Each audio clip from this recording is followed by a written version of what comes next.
Alors, abonnez-vous massivement et surtout n'oubliez pas de décrocher la cloche de notification pour ne rater aucun de nos programmes. RK Pro TV. Tonda Yesu, tonda Nzambi moyame, okangi tonda nani, wakakalendai bidi la se.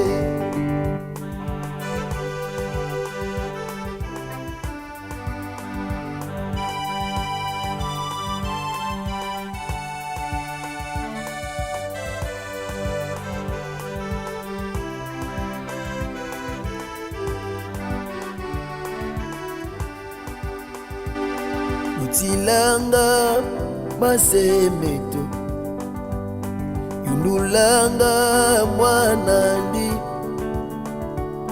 mwanisanga menizeto, nanipi na Nzambeto. Tonda, tonda, tonda, tonda Yesu, tonda Nzambi moyame, bokangeye tonda nani, wakakalendai bidila se.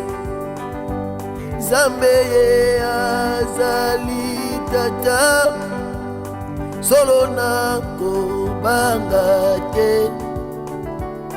Nzambe azali tata, solo nako banga te.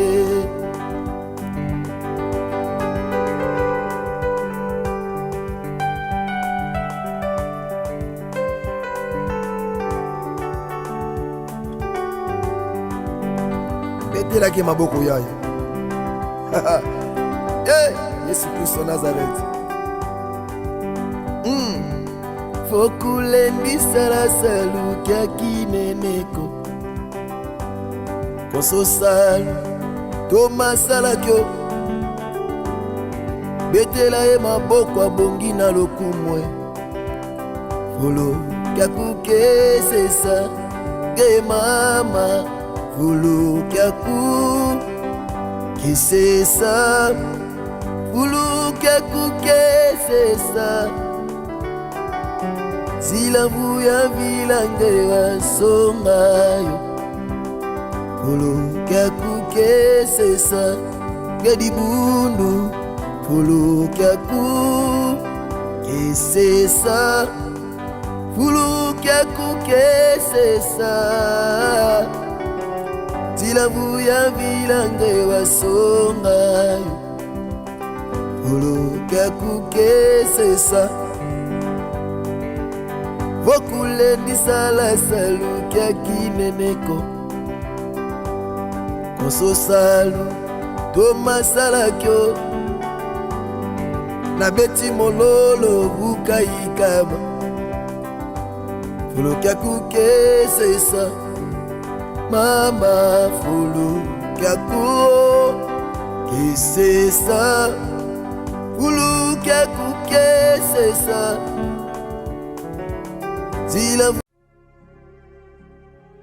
Au commencement était la parole, et la parole est Christ. Radio Parole Vie, la radio qui donne la vie à travers la parole. Mbote shalom, chers auditeurs de la radio Parole Vie, la RPV, la radio chrétienne. Oezana objectif moko yako panza sango malamu ya Yesu Kristo wa Nazareth, Nzamba solope abomo, lui qui est la résurrection et la vie. Merci nalbatango nyoso Parole Vie, émission Oezana objectif moko yako tia sango malamu ya Yesu Kristo wa Nazareth, Nzamba solope abomo. Pourquoi? Parce que la Bible dit bien sûr que l'homme ne vivra pas seulement du pain, mais de toute parole qui sort de la bouche de l'Éternel. Mutoabi kaka te pona lipa, oui, lipa tuana ngo posa poto nganzoto. Tuana posa lipa ezali posa mutema na yo, lipa koza lelamba, lipa koza la lobiko zo luka, lipa koza la mono zo luka, nyonso wana ezaka lipa, eza requête. Mais bien aimé de le Seigneur, la parole de Dieu est plus que ça. Pambati na pasi na bango, kolo ayokaki kolela bango kasi atindaki mbongo te, manduki te, bilia pe te, atindaki kaka liloba. Pourquoi? Parce que dans la parole il y a la joie, dans la parole il y a la restauration, dans la parole il y a la puissance, dans la parole il y a bien sûr la transformation. Merci bien de le Seigneur. Na bonne biso pe tous amis, ceux qui te koyi kokumba mitumuke pendant le sambo. Éternel Dieu tout-puissant, nous te disons un grand merci pour l'opportunité accordée biso Yesu Masiya à Nazareth. Nzamba elonga pe bikamo. Bongo kolo Tomi Bouakina Sama Kolona yo tata, yongona bandeko o bazami partout à travers le monde entier avec un seul objectif, kolo Omi Monisa. Yoko bika transformation o ezali loba, il y a solo une parole pure et authentique. Tata, Yesu Masiya Nazareth tika ngolo pe bolam na yo, ebila biso na kombo na Yesu Christ Nazareth ndeto bondeli, pe to lobi. Amen. Merci chers auditeurs de la radio Parole Vie. Je l'ai toujours dit, je suis le prédicateur de la bonne nouvelle. Natea Kasango Malamu, il y a Yesu Christ Nazareth, Nzamba Solope à Bomo, le seul qui est passé de la mort à la vie. Alonga liwa, alonga kofinga, alonga nyoso, il y a pasi, le bandé kotungisa biso. Merci Yaya, nous avons partagé un thème par la grâce de Dieu. Bongo mamali kamnenga to partager na tongwa lelo, ezali Jésus-Christ et la résurrection et la vie. Yesu Masiya Azali c'est quoi? Pe azabomoy. Chers bien-aimés, vous savez, on ne peut jamais parler de la résurrection sans pourtant parler de la mort. Moutoua c'est quoi ka ceux qui a koufaki. Jamais moutoua koufita c'est quoi. Donc il y a un Dieu où il y a koufa c'est ma mikolomi sato. À c'est quoi? Le Dieu que je prêche ce matin, le Dieu que je suis en train de prêcher ce matin, il n'est pas au tombeau, mais il est réellement ressuscité des morts. Il est assis à la droite du Père et en train d'intercéder pour nous, chers bien-aimés. Yaya, Yesu Masiya Nazareth Nzamba Solope abomo andima liwa. Andima sacrifice. Koete bomo etanga mana bomo ya bato. Bien-aimés de le Seigneur. Toujours bas, Jésus-Christ de Nazareth et la résurrection et la vie. Yesu Masiya Nazareth yende lise quoi? Bien-aimés, pendant que nous c'est possible, c'est possible le domaine où Koufa c'est quoi? Parce que c'est impossible na miso ba tu panza mbeza nango possible. Oui, panza bo impossibilité ça la raté. Oui, até le cause qui est impossible pas na batu mais devant lui, cela devient possible. Bien-aimé dans le Seigneur. Nagaki rapidement tout temps ma commune en Zambé. Nous lisons le livre de Jean chapitre 11. Bien-aimé, Tobandi na 11e verset. La Bible dit ceci. Après ces choses, il leur dit, Lazare, notre ami, dort, mais je vais le réveiller. Awa, Marthe, aïkokuta na Christ. Yes, azo bisae, azo sa Marthe. Je sais que mon ami dort et je veux le réveiller. On ne peut que réveiller celui qui dort. On ne peut que ressusciter celui qui est mort. Bien-aimé, Lazare était malade. Jésus était aussi capable de le guérir. Yesu azaki capable de bikisaye. Salobiko. Bien-aimé, il est le Dieu qui nous guérit de toutes nos maladies. Jésus était capable de guérir Lazare dans sa maladie, était capable. Il y a même un secours, un problème, il y a Lazare. Parce que Lazare a tombé malade. Mais Awa, Lazare a koufi. Mais Yesu a Marthe, abi mon ami dort. Bien aimé, Ezabi lo rebelo kanisa na vino se kufa njoge lala. Ya famille no kufate et lalande. Alléluia. Ibala no kufate mais lala. Ba projet na yo e kufate mais lala. Vie chrétienne no kufate mais lala. Fiançailles na yo wana e kufate mais lala. Ba projet na yo wana e kufate mais lala. Vie na yo mon frère ma soeur e kufate mais lala. E kufate et lalande. Non, yebiso ke so kufa. Qui te dit que c'est fini? Yaya, pongeza liwate. Ate ba faire zo simbate. Qui te dit que ta maternité est kufa? Non. Et là, Qui te dit que Yaya, yo aussi maman te, qui te dit que aux envies chrétiennes malongate? J'aimerais dire à quelqu'un qui me suit ce matin, papa, maman, moi je te dis, tu n'es pas mort. Tu n'es pas morte, ma soeur, maman. Yaya, mais osa kolala, tu dors. Awa, tout le monde a deux langages différents. Langage ya Marthe, na langage ya Yesu.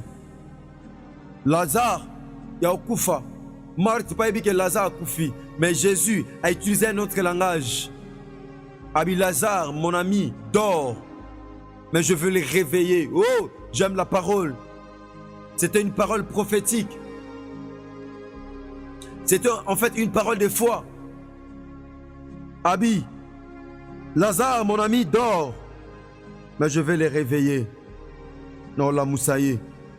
Écoutez ceci, cher bien-aimé, verset 12. Les disciples lui dirent, Seigneur, s'il dort, il sera guéri. Oh! Les disciples ont dit, ceux qui ont lali, à Obika. Et c'est mon lali. On a posé le biko, toi on a posé au lamou. Babi, s'il dort, il sera guéri. Non! S'il dort, il sera réveillé.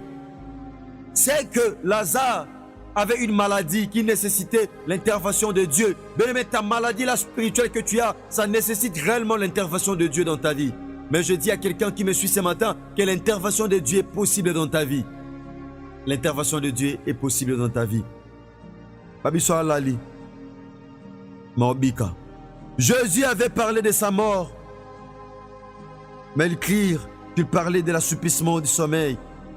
Alors Jésus leur dit ouvertement, Lazare est mort. Oh!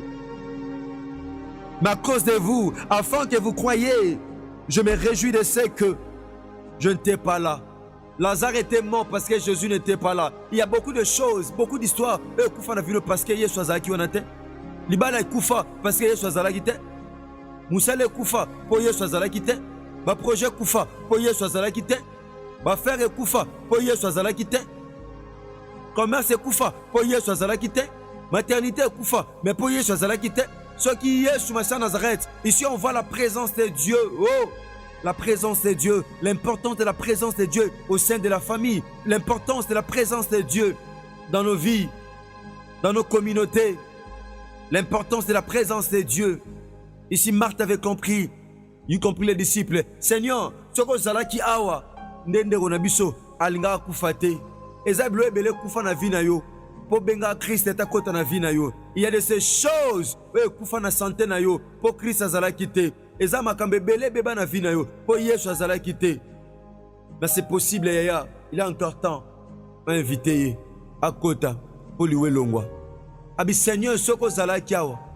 Ndende nanga kufite. Oh, Yesu nana posa na vie nanga.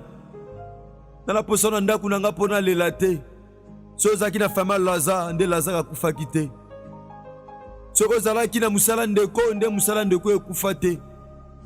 Soko zalaki na bafera ndeko, nde bafera ndeko ekufa te. Alléluia. Abi Seigneur, soko zalaki nde on a vu ça nga kufa te. Anga kufa te. Bien-aimé, écoutez ceci. Je souhaitais rapidement, bien-aimé dans le Seigneur. Le verset 20. Lorsque Marthe apprit que Jésus arrivait, elle alla devant lui, tandis que Marie se tenait assise à la maison. Marthe a eu qui s'est Yesu azoya a telemi a emban, mais Marie était posée. Bien-aimé, devant la situation moussous, nous devons garder le sang-froid. Nous devons garder l'équilibre spirituel. Pour paniquer, t'es ça te belé devant une situation pareille à paniquer. Ici, Marie ne paniquait pas. Mais Marthe était en train de paniquer. Marthe allait toujours licolo. Mais Marie était posée. Marie, elle était assise. Azakia Govanda. Marie Azakia Govanda. Bien-aimé dans le Seigneur. Tant à pousser ni penaye. Yoka bien-aimé ma Bible lobby. Yoka. Jésus étant arrivé, trouva que Lazare était déjà mort depuis quelques jours dans le sépulcre. Bien-aimé. Le col à Bethanie est à Pemben. Bissia Yesu azalaki. Écoutez, Marthe est en Wayoki, Marthe aye liboso Bien-aimé, verset 21.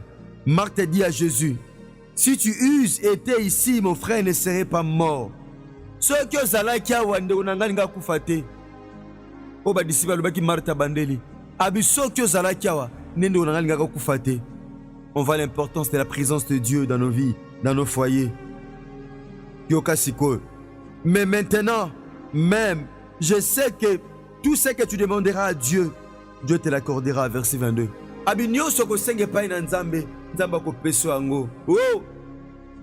Marthe avait compris une chose, que nyonso tokosenga epai na Nzambe nde makomi elobi.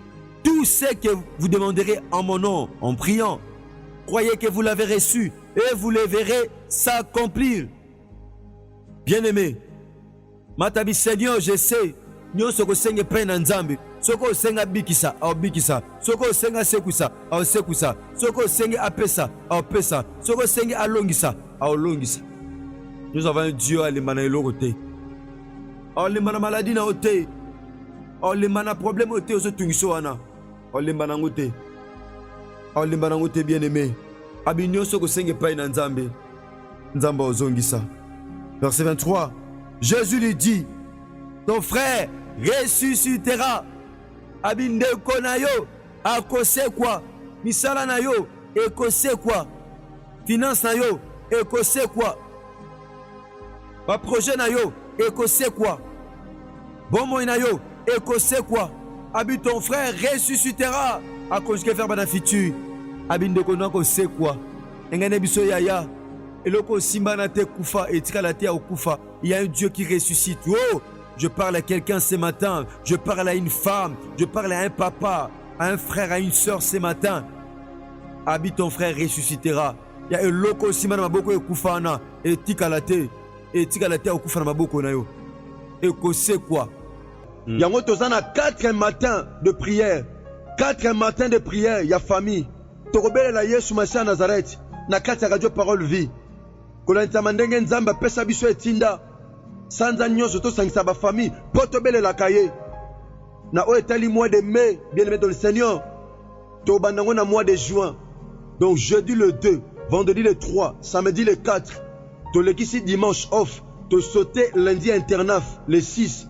Tozana 4 matins de prière. Au thème ezali basana na Nzambe, au biso na bino toyebi, ezali déliez-les et laissez-les aller. C'est impossible pas bateau.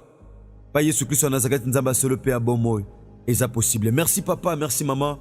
Nous commis pratiquement nasuka tronche na biso ya mokolo lelo. Tika Yesu Christ en Nazareth Nzamba solo pe abomoy Nzamba otundimela. Asala ngolo pe bolam. Bien-aimé, de kozi ngolo ko na biso na WhatsApp. Partagez matia oyo.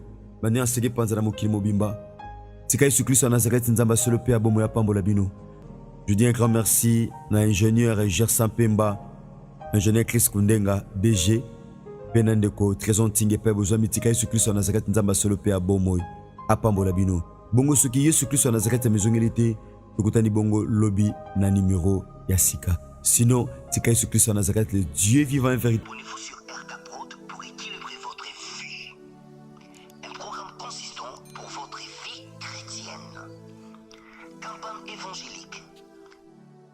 Prédication, prière,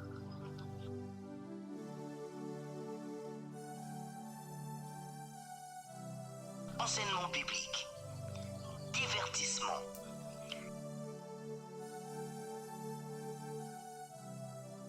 cinéma,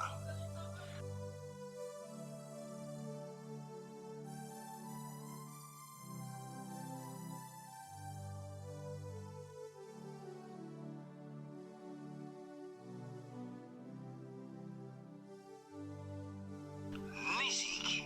Alors, abonnez-vous et n'oubliez pas de décrocher la cloche des notifications pour être informé à tout moment.